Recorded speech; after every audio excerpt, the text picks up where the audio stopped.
Nada, pues es la primera marcha contra el cáncer en el barrio del Cristo, aquí animando a la gente que somos súper solidarios. Y nada, os esperamos aquí. Todo el dinero recaudado se destinará para la investigación del cáncer al Instituto de la Fe de Valencia. Y nada, aquí os esperamos, que enseguida salimos. En cuanto esté todo ya lleno, los dorsales vendidos, salimos ya.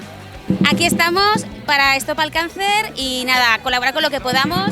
Isa, que lo ha organizado todo, que es una tía estupenda y nada, luchadora y lo que hay que ser. Eso, ¡ánimo! Contra el cáncer. Venga, aquí os esperamos.